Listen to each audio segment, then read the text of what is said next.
Hello, welcome to our webinar, Organizing a Rehabilitative ISS Program. We're delighted to have with us this evening Carolee Biggs from New Providence Middle School in Clarksville, Tennessee. Prior to being the director of ISS at her middle school, she was a science teacher, a middle school science teacher for 13 years. When she got the opportunity to get this job running the ISS program, she embraced it and has made it her own. And so at this time, I'm going to change the presenter to Carolee Biggs, and we'll listen to what she has to say. All right, thank you. My title of my webinar today is Organizing a Rehabilitative In-School Suspension Program.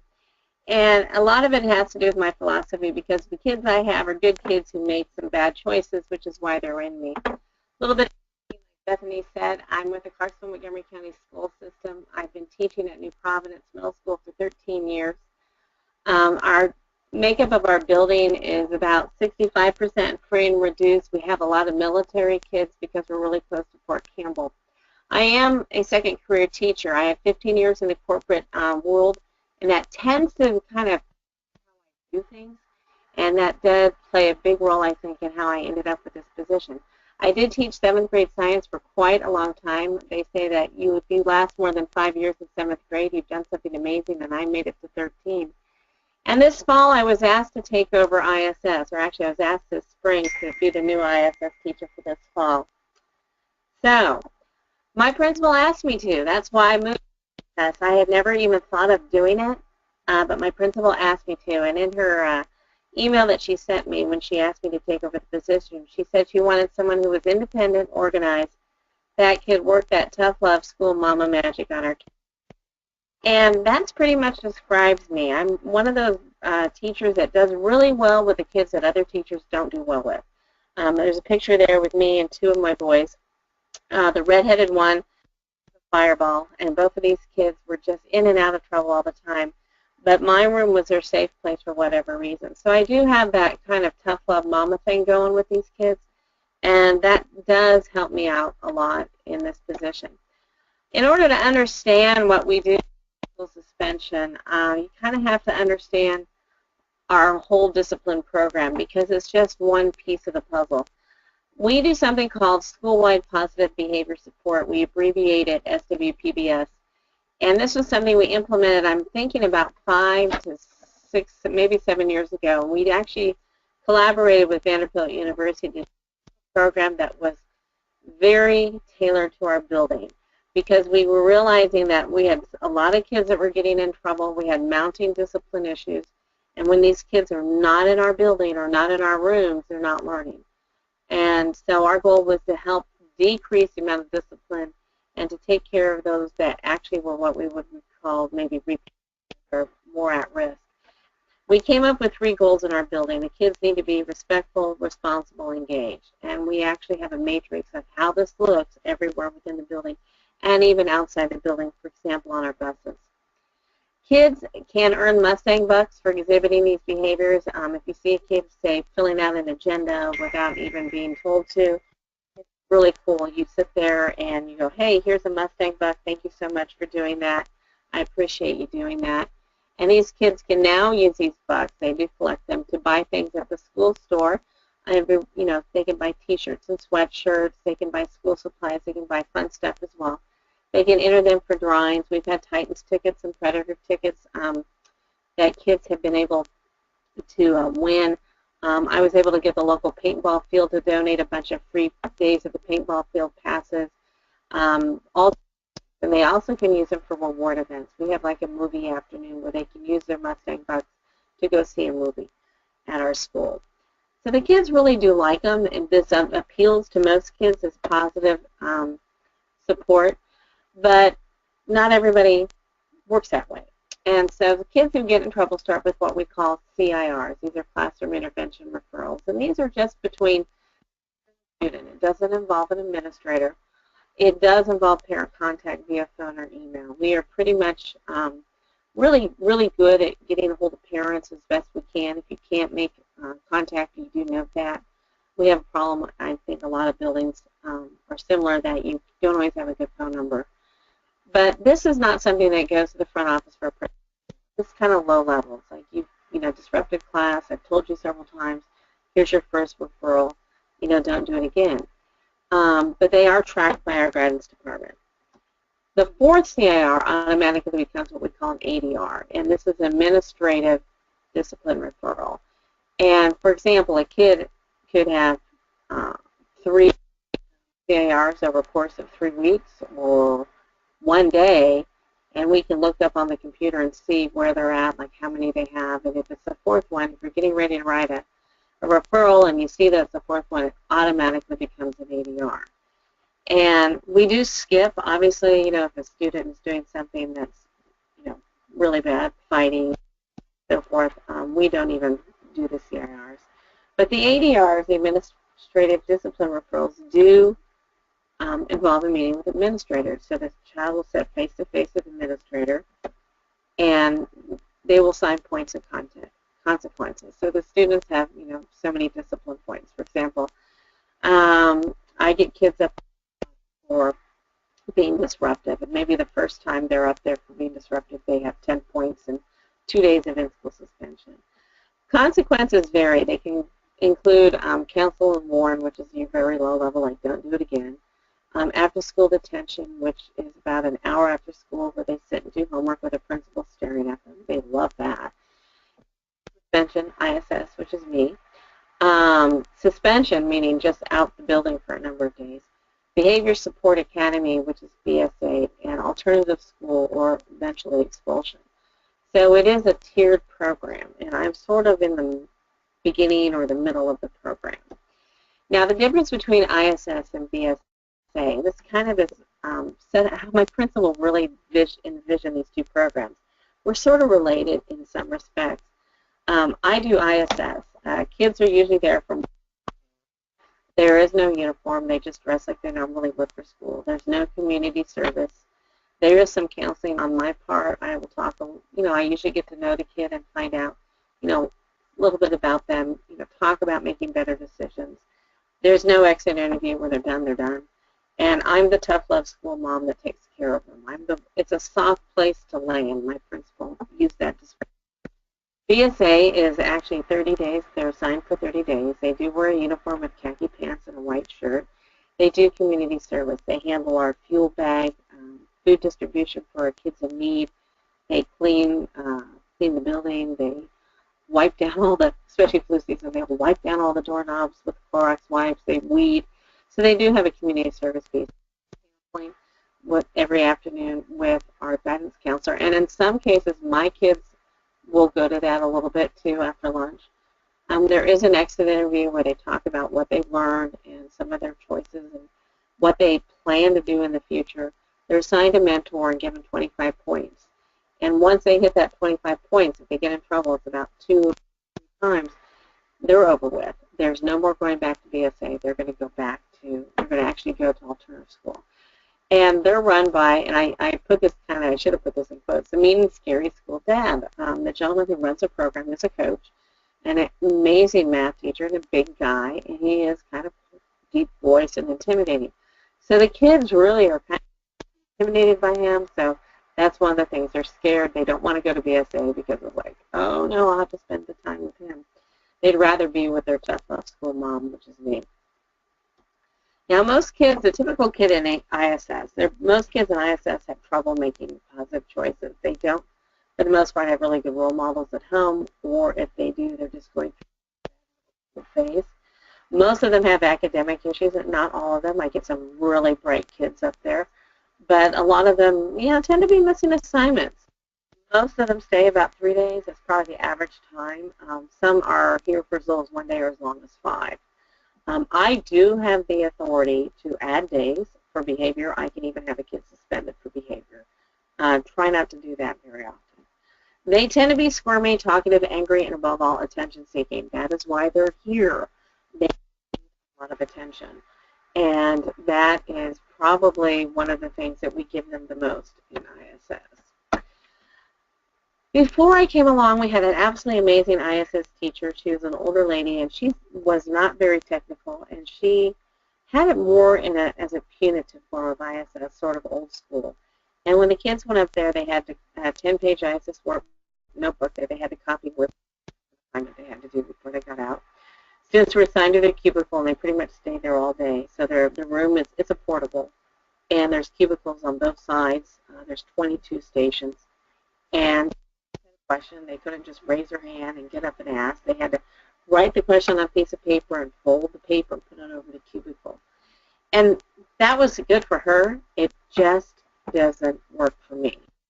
And my principal told me to take the structure that was there in place, but to make it your own. So pretty much, okay, I will. And that's what I ended up doing. So I made it my own. My philosophy is that busy work is a waste of time. These kids are going to be tested at the end of the school year. Copying rules is quite honestly not a testable skill. So they do need to read the rules. They do need to know them. I talk them. I tell them the rules. We go over it. Then I'm not wasting time copying them. Waste of paper, waste of time, and it's just to me it's silly. ISS is for many of these kids the longest study hall they're going to ever have, and it's a great chance to get remediation and help. I look at it as a place where we can, almost like an enrichment class. We are up there because we're in trouble. We're not with our friends. We're kind of, isolated. So it is still punitive in some respect, but it's not like little soldiers stuck in their little cubicles, because I just don't work that way. So we focus on the academic subjects because, after all, they're being tested. Math, science, reading, language arts, and social studies. I am highly qualified in science and social studies, too. I can knock out pretty easily. I've had to kind of relearn some of the math and the English because I've never taught those subjects.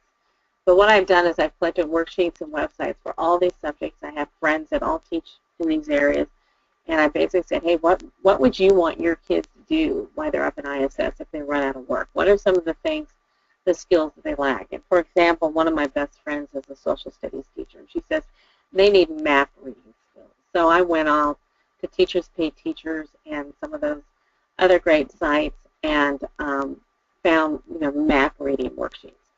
So I've tried to build a binder for each subject area of work that kids can do for extra credit. Usually, the teachers will give extra credit for it. Maybe just a point here, a point there, but it's better than nothing. So if you have any worksheets or websites that you would recommend, send them to me, because I'm always going over trying to find these.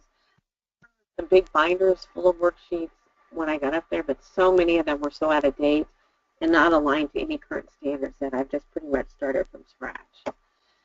Getting to work. The biggest challenge in ISS, believe it or not, is not the kids. It's getting work for the kids from their teachers. Teachers are horribly busy. I know. I've been in their shoes. I've been there, done that.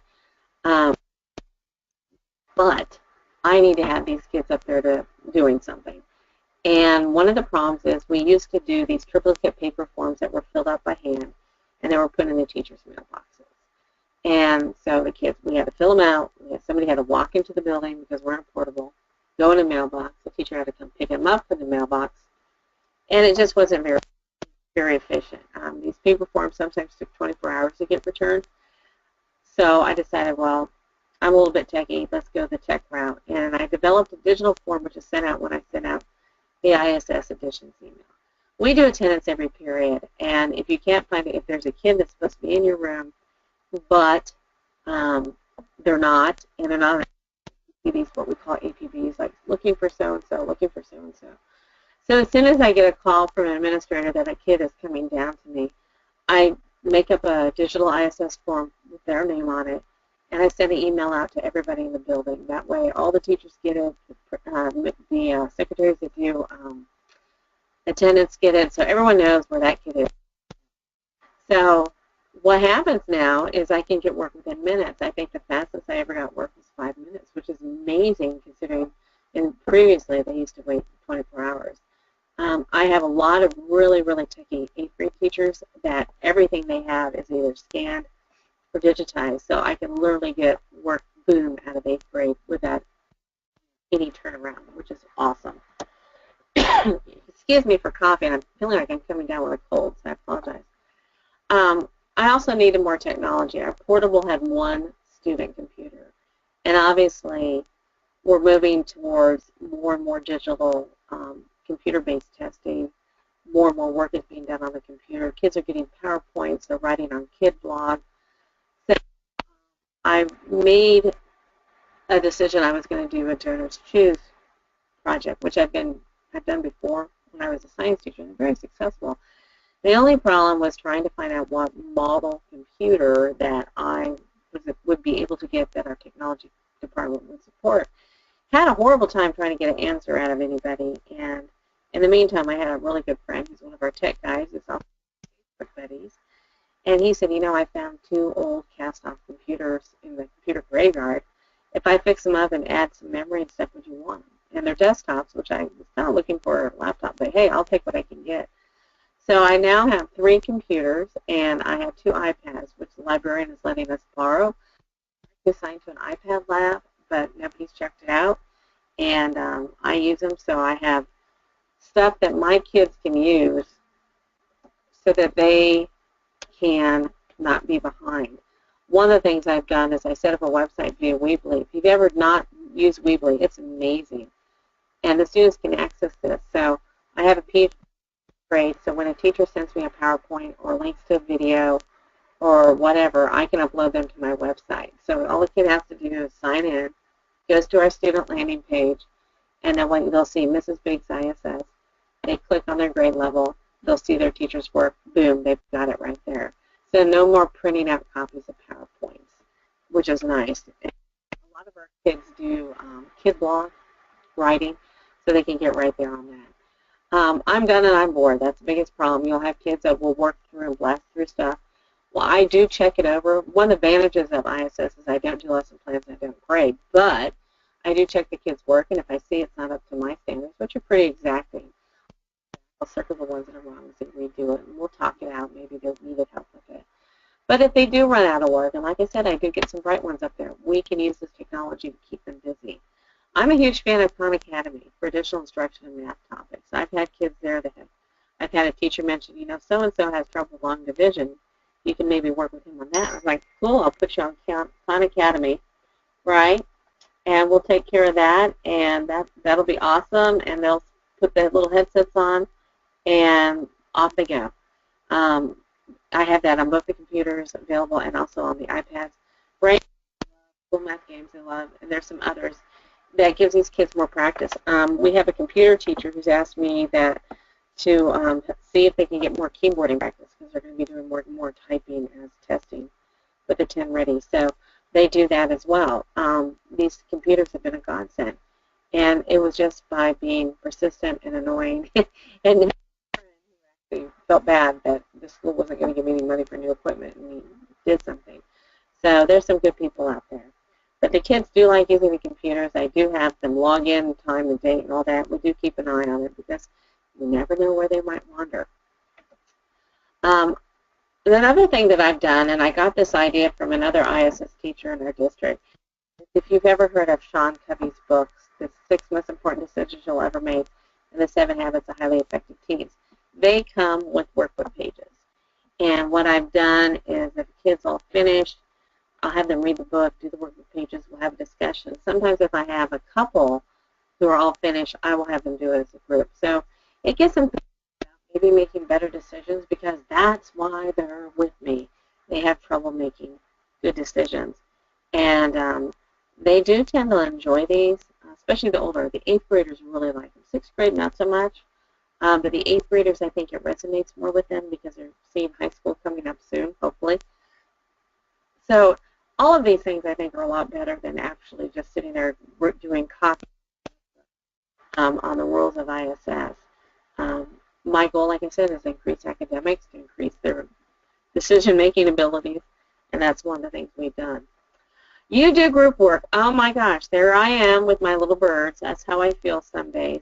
Yeah, I do. For a lot of people, they find it strange that I do group work in ISS.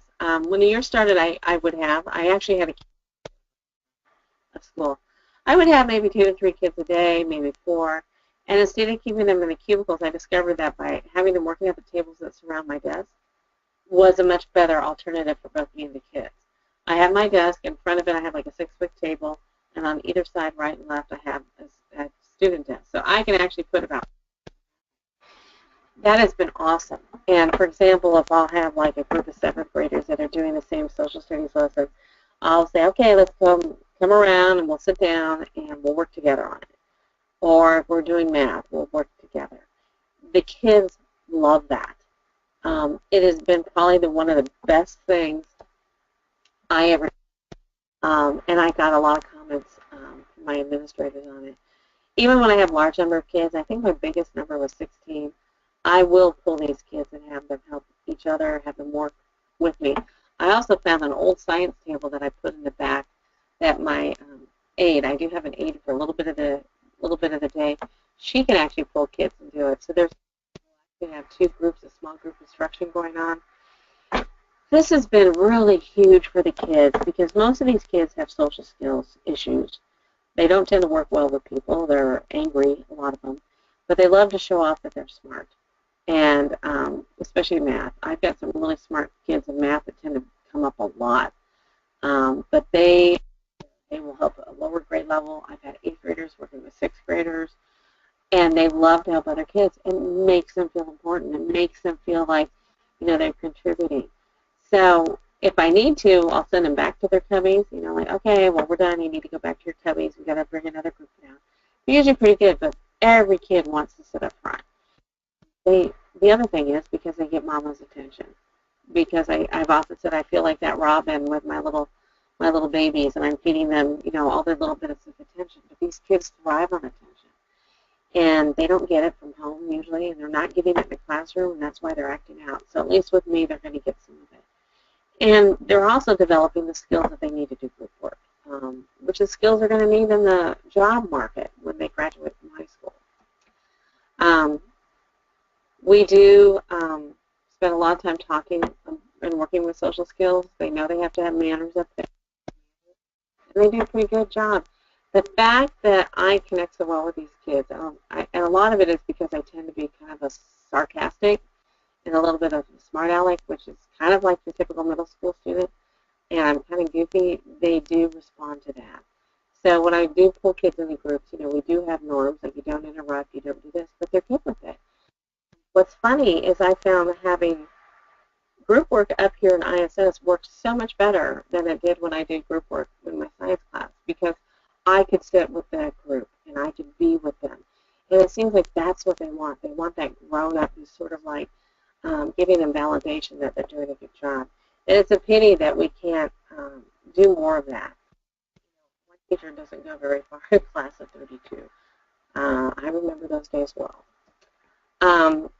In summary, and that quote, by the way, at the top, geez, it's not that bad, came from an 8th grader. When one 7th grader came up a little bit upset. Most kids show up a little unhappy because they've been assigned to ISS, but after a while, it's not that bad.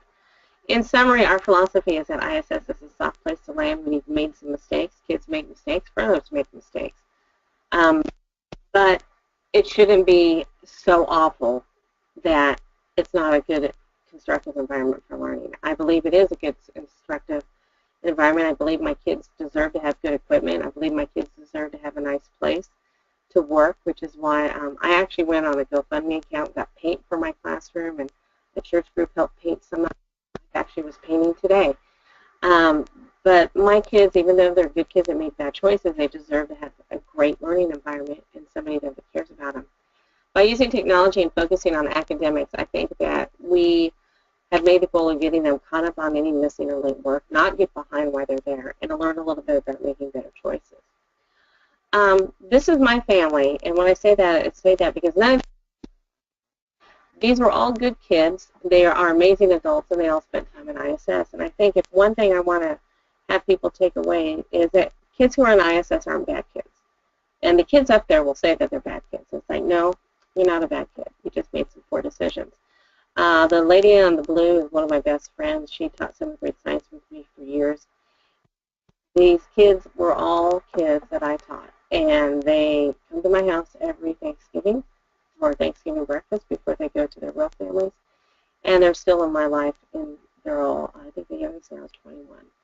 They all spent time, but they all have jobs, they're in college, they're paying taxes, they're doing awesome. So in summary, don't judge a kid us remember that they're just people. They just make some bad choices, and hopefully, like I say to the kids when I tell them goodbye, when I release them, I don't want to see you again unless it's just to come say hi.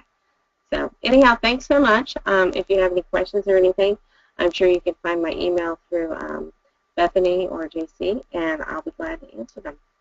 Okay, thank you for this presentation. And I just wanted to change the screen back to me because I want to Oh, show you some resources that if you could use, Carolee, if you're looking for awesome. resources. We Yay! have hundreds and hundreds of free resources under Professional Educators of Tennessee, and go to Educator Resources. And there's subject areas, every subject area, every grade. And if you don't have access to a computer for each child, there's printable resources. Even better.